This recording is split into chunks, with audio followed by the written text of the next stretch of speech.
여러분, 정말 많은 분들이 설날 이것을 하십니다. 하여 항상 어렵고 힘든 삶을 살아가시는 거예요. 원래는 절대 이런 행동 하지 마시고 마땅히 얻어야 할 여러분의 운을 다 얻으시길 부탁드립니다. 여러분 안녕하세요, 이정민입니다. 여러분, 아마 차례를 지내시는 분들도 많을 것이고 또 차례를 지내지 않으시는 분들도 많을 거예요. 차례를 지내시든 차례를 지내지 않으시든 오늘의 이야기 잘 들어보시고 올 설날은 이것만은 꼭 지키시는 여러분이 되십시오. 원래는 사람으로 인한 어려움과 금전적인 문제로 인한 어려움이 크게 달하는 한 해가 될 거예요. 분명 이것을 지키시는 분들은 그렇지 않겠지만 아닌 분들은 어김없이 그렇게 될 것이라는 거죠. 여러분, 설날은 조상복이 임하는 날입니다. 네, 다른 것은 몰라도 이것만은 꼭 지키시도록 하세요. 첫 번째로 여러분, 설날 절대 막걸리로 차례 지내지 마십시오. 여러분, 차례상에 올리는 음식은 무조건 존중의 의미와 대우의 의미를 가진 것들을 올리는 거예요. 하여 과일 중에서도 제일 좋은 것, 제일 큰 것을 상에 올리는 것이며 또 생선 역시 제일 크고 좋은 것을 상에 올리며 일반적으로 흔하게 잡히는 것, 가치가 없다고 여겨지는 것은 절대 차례상에 올리지 않는다는 것이죠. 여러분, 지금의 막걸리는 과거 우리 조상님들이 말씀하셨던 막걸리와 아주 큰 차이를 가지고 있어요. 맞습니다. 제사상에 올리는 술은 청주, 즉 맑고 깨끗한 술을 올리는 것이지 절대 찌꺼기가 생기는 술은 사용하는 것이 아니에요. 아마 많은 분들이 이 청주를 일본 술이라고 잘못 생각들을 하고 계실 거예요. 여러분, 일본 술은 정종이고 사케이지 절대 청주가 아니에요. 우리의 청주는 전통술로, 현재는 각 지역마다 전통술로 인정을 받고 있는 것들을 말하는 것입니다. 여러분, 존중과 대우라는 것은 절대 많은 것을 차리라는 것이 아니에요. 하나를 차리더라도 마음으로, 정성으로 차리는 것이 바로 존중과 대우라는 것이죠. 아마 여러분들 친구분들과 술 한잔 하실 때 막걸리도 드시고 소주도 드시고 또 맥주도 드실 거예요. 하지만 이런 여러분들 중 누구라도 청주를 드시는 분들은 없을 것입니다. 맞습니다. 아무 때나 아무렇게나 먹는 것은 귀한 자리, 즉 모시는 자리에서는 내어놓는 것이 아니며 이것은 우리의 법도인 것입니다. 두 번째로 여러분, 차례에는 반드시 정성이 있어야 합니다. 여러분, 이것이 성균관 재래위원회에서 말한 차례상 기본입니다. 네, 아주 단촐하죠. 맞습니다. 부모님, 조상님은 여러분의 마음을 보고 정성을 보는 것이지 절대 음식의 많고 적음을 보는 것이 아니라는 것이죠. 네, 다만 한 가지 꼭 정성과 마음은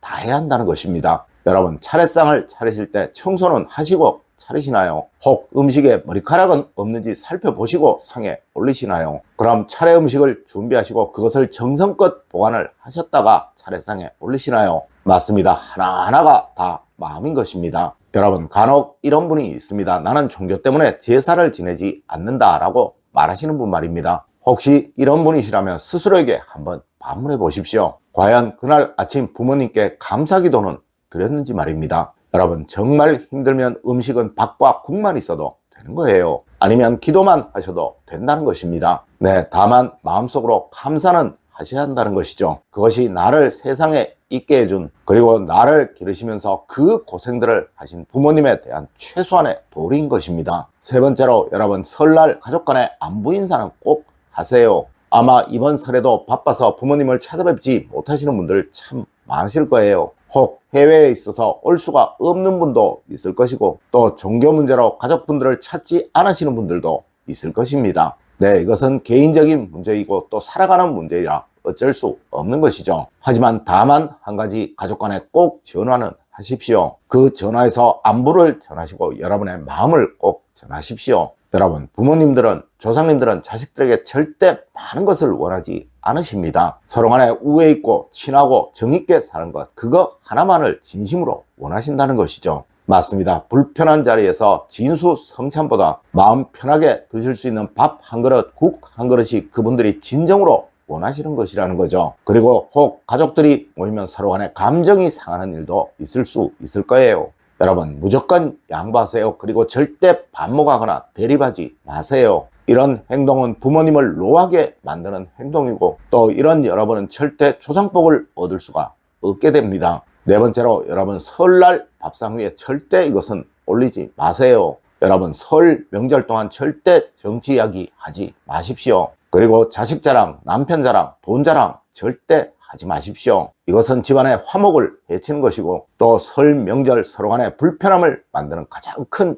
이유인 것입니다. 여러분, 원래는 화목과 화합이 가장 중요한 덕목이라고 제가 말씀을 드렸었죠. 틀림없이 이러한 이유로 가족 간의 화목을 해치는 사람은 절대 올 한 해 마땅히 얻어야 할 자신의 운을 얻지 못하게 될 것입니다. 맞습니다. 다툼은 집안의 기운을 어둡게 하여 불행이 찾아오게 만든다는 것, 그것은 만고의 진리인 것입니다. 다섯 번째로, 이번 설 명절은 여성을 위한 명절이 되도록 한번 해보세요. 여러분, 세상 어디든 여성이 존중받고 대우받는 나라는 선진국이고 또 부강한 나라이고 그리고 번영하는 나라입니다. 네, 가정도 여성이 존중받는 가정은 항상 행복하고 정이 넘치는 가정이며, 그리고 여성이 존중받지 못하는 가정은 불화가 넘치는 가정이고 또 못 사는 가정이에요. 여러분, 이번 설 명절 음식 준비, 손님 대접, 또 집안 정리 등 너무나도 힘든 사람은 분명 여성들일 것입니다. 네, 여러분이 꼭 도와주세요. 음식을 먹은 설거지는 남편들이 하시고 또 집 청소도 이번 휴일 동안은 남편들이 한번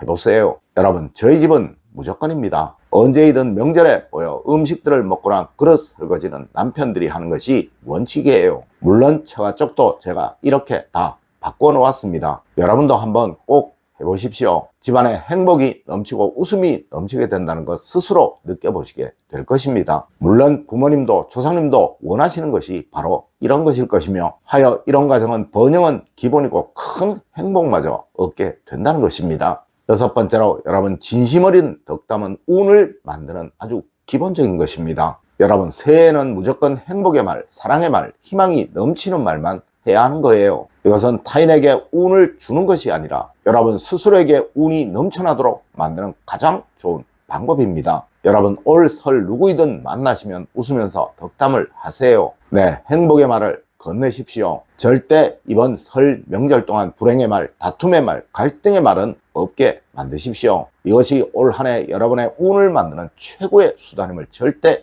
잊지 마십시오. 일곱 번째로, 여러분, 올 설에 절대로 이것은 하지 마세요. 여러분, 어떤 시기든 설날에 부모님의 흉, 조상님의 흉은 보는 것이 아니에요. 이렇게 되면 누구나 조상복을 얻지 못하게 됩니다. 네, 설날은 조상님들이 여러분의 가정으로 대접을 받기 위해서 오는 날인 거예요. 이런 날 부모님, 조상님의 명절에서 트집을 잡고 흉을 본다면 그분들이 기분이 좋을 리가 없겠죠. 맞습니다. 가난하고 힘든 삶을 살아가는 사람들은 정말 무조건이에요. 네, 언제이든 항상 부모님의 탓을 하며 명절에도 가리지 않고 흉을 본다는 것이죠. 하여 남들 다 받는 조상복을 받지 못하는 것이고 또 하는 일마다 어려움을 겪게 되는 거예요. 여러분, 인간이 얻을 수 있는 복 중에서 제일의 복은 조상복이라고 하였습니다. 네, 여러분 스스로가 이 조상복을 차버리는 행동 절대 하지 마세요. 그래야 한 해 내내 불행이 없는 또 위험을 피해가는 삶을 살아가시게 되는 것입니다. 오늘 제가 알려드린 이야기 여러분들 꼭 명심하시길 부탁드리며 오늘의 이야기를 마치도록 하겠습니다. 늘 올바른 학문과 올바른 지식을 여러분들께 전하도록 노력하겠습니다. 여러분 긴 시간 감사드립니다. 감사합니다.